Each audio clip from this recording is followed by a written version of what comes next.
Hi, Philip. How you doing? Thanks so much for including your work. Here's what we have. We have your Herbert Bayer. We have got the cover. I love the cover. Love the minimalism of it, of that cover.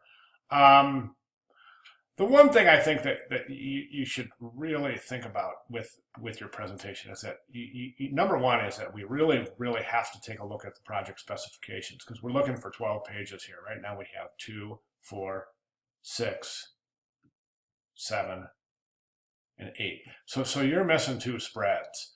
And that's critical. Now, speaking of your spreads, you jump in here and you start with this Herbert Bayer and then a logo with what his disciplines were. Okay, so I'm not real sure. I think that this is a nice introduction, but I'm just not sure about following that up with this. It almost seems like, boy, this would be a great place to start the bio. You know what I mean? Uh, um, Start your paragraph right there instead of just repeating this kind of placement thing and then adding some words to describe what he does. Plus, I'd like you to print your page out because that type right there is really big. Page mechanics wise, it would make sense to me to take this area right here, duplicate it on this page right here, and then use that for placement of this, and then repeat this type over here so that you have this regularity to this page, and that could maybe be considered your introduction page. Herbert Bayer, this is who we're talking about. These are some of his accomplishments, and this is what he does. As opposed to having these irregularly placed, this almost seems centered with left-aligned type. Then I'm going to jump over to this page here, and we've got these placements of elements instead of a smooth flowing dialogue, a smooth flowing editorial text, so to speak. So in other words, this booklet doesn't read like a booklet. Okay, the story doesn't start anywhere.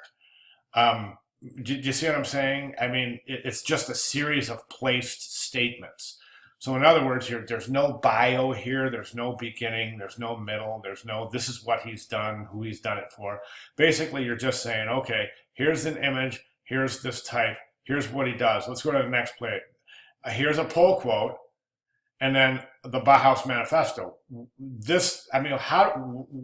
What does this have to do with Herbert Bayer? You've never described that to anybody yet. So we don't know what you're going at here for starting the Bauhaus Manifesto and showing that. You've got center align type here, and as we've learned, you don't ever want to center align type with the last line centered. It's not good typographic practice. You got to take that that last line and align it left if you're going to center your type. I think with Herbert Bayer and being a modernist designer, I think it would be smart for you to use left alignment, right rag throughout all of your type in this presentation. Again, we have the same thing here, only this page is even a lot more different because look at the difference in the typographic presentation here and here. So again, there's just no consistency on the page at all. It's not a booklet, it's a series of placed elements, okay? So what we need to do is you need to set up these boxes and place your type and give a bio on Herbert Bayer.